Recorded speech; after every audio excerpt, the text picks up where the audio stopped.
ಎಲ್ಲರಿಗೂ ನಮಸ್ಕಾರ. Asia net ಸುವರ್ಣ ನ್ಯೂಸ್ಗೆ ಸ್ವಾಗತ. ನಾನು Padmashree Bhat. Bigg Boss Kannada season 12 show ಮುಕ್ತಾಯ ಆಗಿದೆ. ಧನುಷ್ ಗೌಡ ಅವರು ಇವತ್ತು ನಮ್ಮ ಜೊತೆ ಇದ್ದಾರೆ. ಬಿಗ್ ಬಾಸ್ ಬಗ್ಗೆ ಮಾತನಾಡೋದಕ್ಕೆ ಸಾಕಷ್ಟು ಪ್ರಶ್ನೆಗಳಿವೆ, ಬನ್ನಿ ಮಾತಾಡ್ಸೋಣ. ಹೇಗಿದ್ದೀರಾ? ಚೆನ್ನಾಗಿದ್ದೀನಿ. ನೀವು? ನಾನು ಚೆನ್ನಾಗಿದ್ದೀನಿ. ನೀವು ಬಿಗ್ ಬಾಸ್ ಮನೆಯಲ್ಲಿ 6ನೇ ಸ್ಥಾನದಲ್ಲಿ ಹೊರಗಡೆ ಬಂದಾಗ ನಿಮ್ಮ ತಾಯಿಗಿರ್ಬೋದು, ಹೆಂಡತಿಗಿರ್ಬೋದು, ಎಲ್ಲರಿಗೂ ಬೇಜಾರಾಯಿತು. ಕಲರ್ಸ್ ಕನ್ನಡದಲ್ಲಿ ಪೋಸ್ಟ್ ಹಾಕಿದಾಗಲೂ ಕೂಡ ಆಲ್ಮೋಸ್ಟ್ ಒಂದು 1000 ಅಬೋವ್ ಕಮೆಂಟ್ಸ್ ಬಂದಿದೆ. ಅದರಲ್ಲಿ ಬಹುತೇಕರು 99% ಧನುಷ್ ಅವರು ಈ ಸ್ಥಾನಕ್ಕೆ ಅರ್ಹರಲ್ಲ, ಇದು ಇನ್ನೂ ಮನೇಲಿ ಇರಬೇಕಿತ್ತು ಅಂತ ಒಂದು ಅಭಿಪ್ರಾಯವನ್ನು ಹೇಳ್ತಾರೆ. ಆ ಥರ ಕಮೆಂಟ್ ಬಂದಿರೋದು ನನಗೂ ಖುಷಿನ. 6th ಪ್ಲೇಸಲ್ಲಿ ಬರ್ತೀನಿ ನಾನು ಅಂದ್ಕೊಂಡಿರಲಿಲ್ಲ. ನಮ್ಮಮ್ಮ, ನಮ್ಮಪ್ಪ, ನನ್ನ ವೈಫ್ ಯಾರೂ ಅಂದ್ಕೊಂಡಿರಲಿಲ್ಲ. ಅವ್ರಿಗೆ ಬೇಜಾರಾಗಿದ್ದುಂಟು. ಬಟ್ ಬಂದಮೇಲೆ ಇನ್ನೇನು ಬೇಜಾರು ಮಾಡಿಕೊಂಡು ಸುಮ್ಮನೆ ಮೈಂಡ್ ಸೆಟ್ನ ಹಾಳು ಮಾಡ್ಕೊಳಕ್ಕೆ ನನಗೆ ಇಷ್ಟ ಇಲ್ಲ. ಸೊ ನಾನು ಅಲ್ಲಿ ಸ್ಮೈಲ್ ಮಾಡ್ಕೊಂಡೇ ಇದ್ದೆ ಆ್ಯಕ್ಚುಲಿ.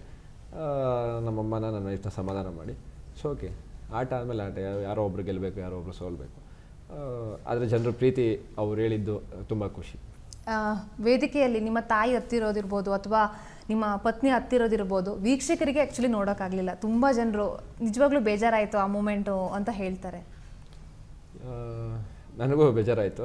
ಆದರೆ ಅದನ್ನ ನಾನು ಸ್ಟೇಜ್ ಮೇಲೆ ನಿಂತ್ಕೊಂಡು ನಾನು ಕಣ್ಣಲ್ಲಿ ನೀರು ಹಾಕ್ಕೊಂಡು ಅವ್ರಿಗೆ ಆಲ್ರೆಡಿ ನೋವಾಗಿರೋರಿಗೆ ಮತ್ತೆ ನಾನು ನೋವು ಕೊಡೋಕ್ಕೆ ಇಷ್ಟಪಡಲಿಲ್ಲ. ಸೊ ಆದಷ್ಟು ನನ್ನ ಕೈಯಲ್ಲಿ ಆದಷ್ಟು ನಾನು ಸಮಾಧಾನ ಮಾಡಿ ಅದಾದಮೇಲೆ ಮನೆಗೆ ಬಂದು ಅವ್ರಿಗೆ ಸಮಾಧಾನ ಮಾಡಿದೆ. ಸೊ ಓಕೆ, ಪ್ರತಿ ತಂದೆ ತಾಯಿಗೂ ಅವ್ರ ಮಕ್ಕಳೇ ಗೆಲ್ಲಬೇಕು ಅಂತ ಇರುತ್ತೆ. ಇಟ್ಸ್ ಕಾಮನ್, ಏನು ಮಾಡೋಕ್ಕಾಗಲ್ಲ. ಬಿಗ್ ಬಾಸ್ ಅನ್ನೋದು ವ್ಯಕ್ತಿತ್ವದ ಆಟ ಅಂತ ಹೇಳ್ತಾರೆ. ಬಟ್ ಅದು ಇವತ್ತೊಂಥರ ಮನರಂಜನೆ ರೂಪ ಅಂತ ಹೇಳ್ಬೋದು. ಆ ಥರ ಆಗ್ಬಿಟ್ಟಿದೆ. ಇವಾಗ ವೋಟ್ ಇರ್ಬೋದು, PR ಇರ್ಬೋದು, ಪ್ರಚಾರ ಇರ್ಬೋದು, ಪ್ರತಿಯೊಂದು ಹೌದು.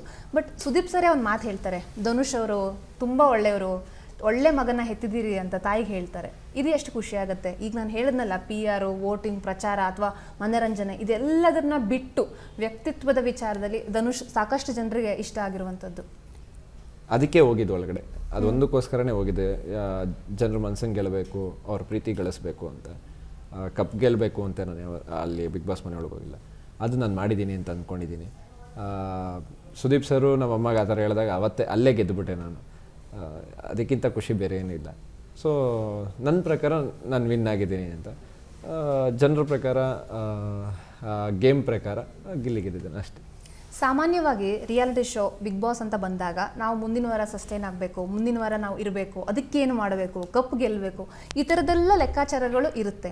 ಬಹುಶಃ ನಾನು ನೋಡಿದ ಪ್ರಕಾರ ನಿಮಗೆ ಮತ್ತು ಸ್ಪಂದನಾ ಸೋಮಣ್ಣ ಅವರಿಗೆ, ನನಗೆ ಬಿಗ್ ಬಾಸ್ ಆದ ನಂತರ ಕೂಡ ಒಂದು ಜೀವನ ಇದೆ, ನಾನು ಹೀರೋ ಆಗೇ ಉಳ್ಕೋಬೇಕು, ಜನರ ಕಣ್ಣಲ್ಲಿ ವಿಲನ್ ಆಗಬಾರ್ದು ಅನ್ನೋದೊಂದು ಇತ್ತು ಅಂತ ನನಗನ್ಸುತ್ತು ಆಟ ನೋಡಿದಾಗ, ಸಂಪೂರ್ಣ ಜರ್ನಿ ನೋಡಿದಾಗ. ಅಂದರೆ ವಿಲನ್ ಆಗಬಾರ್ದು ಅಂತಲ್ಲ, ನಾನು ಇರೋದೇ ಹೀಗೆ. ಸುಮ್ಮನೆ ಎಲ್ಲ ವಿಷಯಕ್ಕೂ ಮೂಗು ತೋರಿಸಲ್ಲ, ಕೆತ್ಕಲ್ಲ, ನನ್ನಿಂದ ತಪ್ಪಾಗಕ್ಕೆ ನಾನು ಬಿಡಲ್ಲ. ಒಂದು ಮಾತು ಮಾತಾಡಿ ಇನ್ನೊಬ್ರಿಗೆ ಕೆಟ್ಟದಾಗಕ್ಕೆ ನಾನು ಬಿಡಲ್ಲ. ನನ್ನ ತಪ್ಪಿಂದ ಇನ್ನೊಬ್ರಿಗೆ ಕೆಟ್ಟದಾಗಬಾರ್ದು, ಇನ್ನೊಬ್ರಿಗೆ ನೋವಾಗಬಾರ್ದು.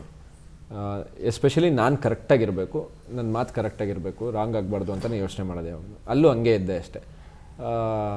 ಅದು ತುಂಬ ಜನಕ್ಕೆ ಇಷ್ಟ ಆಗಿದೆ ಅಂತ ಅಂದ್ಕೊಂಡಿದ್ದೀನಿ. ಆ ಸ್ಪಂದನ ಏನೋ ಆಟಕ್ಕೋಸ್ಕರ ಕೆಟ್ಟವ್ರಾಗಬಾರ್ದು ನಾವು, ಆ ಥರ ಈ ಥರ ನಾವು ಯಾವತ್ತೂ ಅಂದ್ಕೊಂಡಿಲ್ಲ.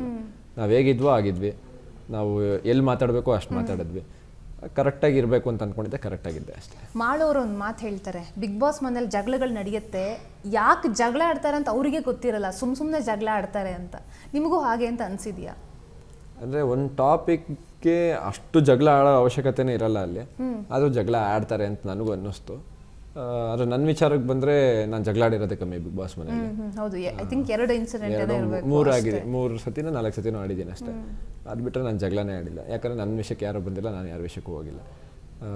ಸೊ ಅಷ್ಟು ಆಗಬೇಕಾಗಿರಲ್ಲ, ಅದು ಅಲ್ಲಿವರೆಗೂ ಹೋಗುತ್ತೆ ಅಂತ ನನಗೂ ಒಂದು 2-3 ಅನಿಸಿದೆ ಅಷ್ಟೇ. ವೀಕೆಂಡ್ ಎಪಿಸೋಡ್ ಆದ ನಂತರದಲ್ಲಿ ಕಿಚ್ಚ ಸುದೀಪ್ ಅವರು ಅದ್ರ ಬಗ್ಗೆ ಯಾವುದೋ ಒಂದು ವಿಷಯದ ಬಗ್ಗೆ ಮಾತಾಡಿದ್ರು ಅಂತ ಅಂದ್ಕೂಡಲೇ ಮತ್ತೆ ನಾಮಿನೇಷನ್ ಏನಾದ್ರು ಟಾಸ್ಕ್ ಬಂತು ಅಂದರೆ ಅದೇ ರೀಸನ್ ಇಟ್ಕೊಂಡು ಮತ್ತೆ ನಾಮಿನೇಟ್ ಮಾಡ್ತಾರೆ. ಯಾಕೆ ಅವರು ಒಂಥರ ಮೂವ್ ಆನ್ ಆಗಲ್ಲ ಅಂತ ಸ್ಪರ್ಧಿಗಳು? ಯಾಕಂದರೆ ಇವಾಗ ಹೋದ ವಾರ ಆಗಿರೋದನ್ನೇ ತೊಗೊಂಡು ನಾವು ನಾಮಿನೇಷನ್ ಮಾಡಬೇಕಾಗಿರುತ್ತೆ.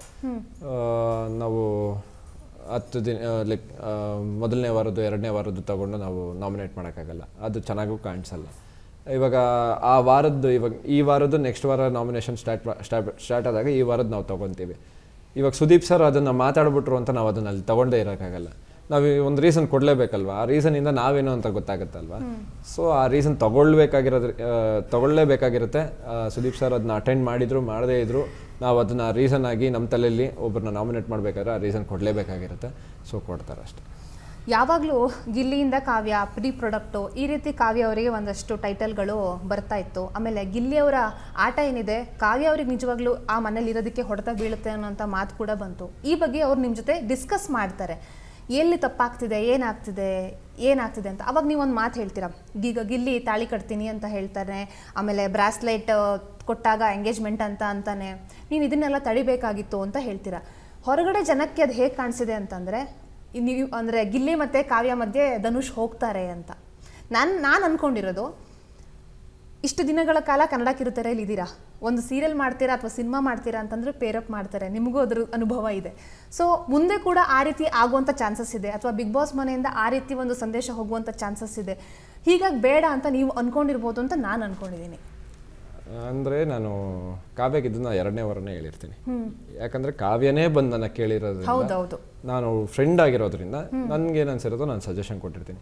ಇವಾಗ ಅವರಿಬ್ಬರ ಮಧ್ಯೆ ನಾನು ಹೋಗ್ಬೇಕು, ಅವರಿಬ್ಬರಿಗೆ ಏನಾದ್ರು ಒಂದು ತಂದಿಡಬೇಕು ಅಂದ್ರೆ ನಾನು ಹೋಗಿ ಅವ್ರ ಹತ್ರ ಮಾತಾಡ್ತಿದ್ದೆ.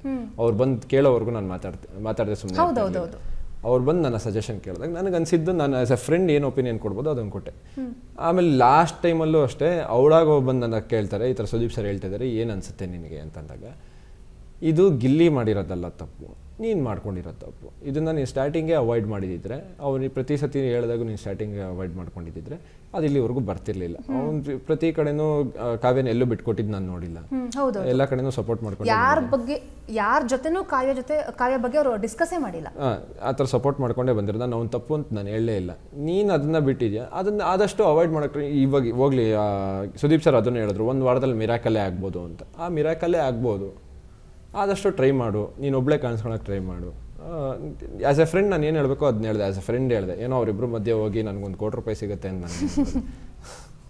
ಬಟ್ ನಾನು ನೋಡ್ತಾ ಇದ್ದೆ, ಅದೇನು PR ಸ್ಟ್ರಾಟಜಿನೋ ಅಥವಾ ಜನರ ಪಾಯಿಂಟ್ ಆಫ್ ವ್ಯೂನೋ ನನಗಂತೂ ಗೊತ್ತಿಲ್ಲ. ನನಗೆ ಆಶ್ಚರ್ಯ ಆಯಿತು ಪೋಸ್ಟ್ಗಳೆಲ್ಲ ನೋಡುವಾಗ.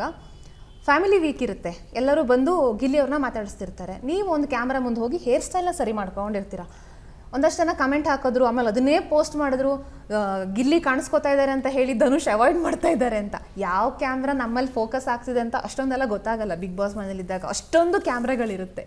ಈ ರೀತಿ ಪೋಸ್ಟ್ಗಳೆಲ್ಲ ಆಯಿತು ಅಂತ ಇದ್ರ ಬಗ್ಗೆ ನಂಗೆ ಗೊತ್ತಿಲ್ಲ, ನೀವು ಹೇಳ್ತಿರೋದು. ನೀವು ಸುಮ್ಮನೆ ಹೇರ್ ಸ್ಟೈಲ್ ಮಾಡ್ತಾ ಇದ್ರಿ ಅಷ್ಟೇ. ಹಂಗಂದ್ರೆ ಹಿಂಗಂತಿ ಹಂಗಂತಿ ಅಂದರೆ ಏನು ಮಾಡೋಕ್ಕಾಗುತ್ತೆ? ನಾನು ನನ್ನ ಪಾಡಿಗೆ ನಾನು ಇದ್ದೆ. ನನಗೆ ಅಷ್ಟೊಂದೆಲ್ಲ ಆ ಲೆವೆಲ್ಗೆಲ್ಲ ತಲೆ ಓಡಿಸಂಗಿದ್ರೆ ಫಸ್ಟಿಂದನೇ ಮಾಡ್ತಾಯಿದ್ದೆ ಅದನ್ನು. ಅಲ್ಲಿ ಫ್ಯಾಮಿಲಿ ರೌಂಡು 13ನೇ ವಾರಕ್ಕವರೆಗೂ ಬಂದು ಗಿಲ್ಲಿ ಕಾಣಿಸ್ಕೊಂತ ನಾನು ಕಾಣಿಸ್ಕೊಬೇಕು ಅಂತೆಲ್ಲ ಮಾಡೋಕ್ಕೆ ನಂಗೆ ಅದೆಲ್ಲ ಬರೋದೇ ಇಲ್ಲ. ಅವನ ಆಟ ಅವ್ನು ಚೆನ್ನಾಗಿ ಆಡ್ತಾಯಿದ್ರೆ ಅವ್ನು ಗೆಲ್ದ. ನನ್ನ ಆಟ ನಾನು ಎಷ್ಟಾಗಿ ಆಡಬೇಕು ಅಷ್ಟಾಗಿ ಆಡಿದ್ದೀನಿ. ನಾನು 6+ ಬಂದಿದ್ದೀನಿ ಅಷ್ಟೇ.